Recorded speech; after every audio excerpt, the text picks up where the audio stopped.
Nous sommes ici dans l'écoquartier Danube et nous posons la première pierre de deux résidences de la fondation de l'Arche dans ce quartier.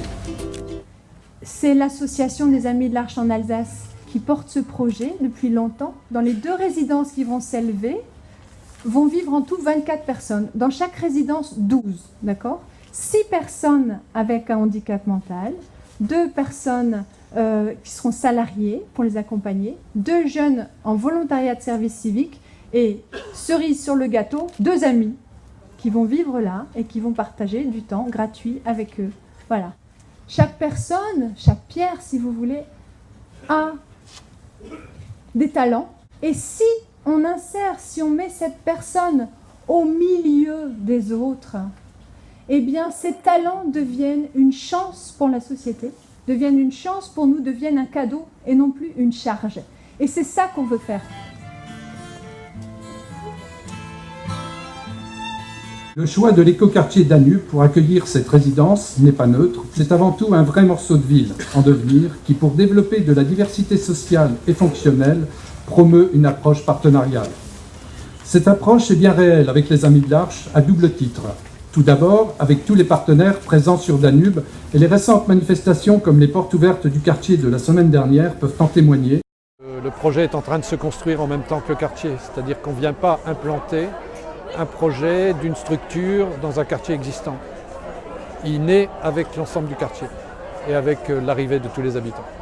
C'est un beau projet, un projet noble avec un très bel objectif et c'est un vrai plaisir de travailler dans un projet à vocation sociale et humaine. Le projet d'une société, c'est de partager la vie, vous l'avez dit.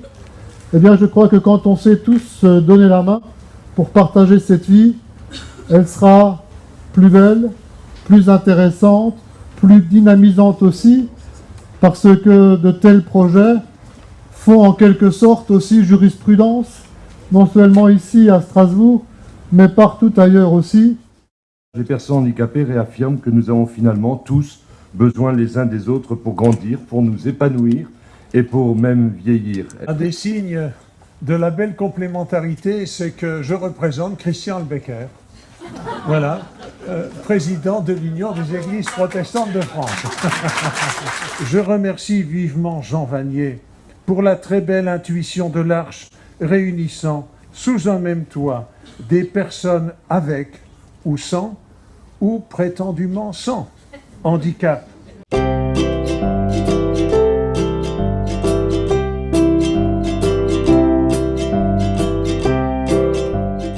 Ce qui plaît, c'est que c'est un projet très, très humain, de partage, de beaucoup de respect de la personne au sens large, y compris avec ses différentes difficultés et toute la richesse qu'elle peut apporter dans notre vie au quotidien. Voilà, tout simplement.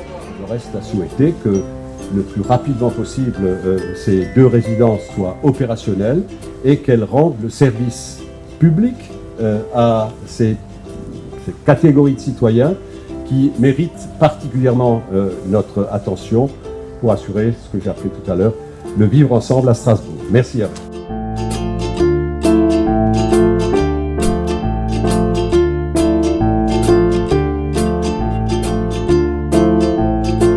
Et je remercie l'Arche. Arche pour tout ce que vous avez fait à moi. Merci beaucoup. Et c'est pas encore commencé. Oui, merci beaucoup tout de même.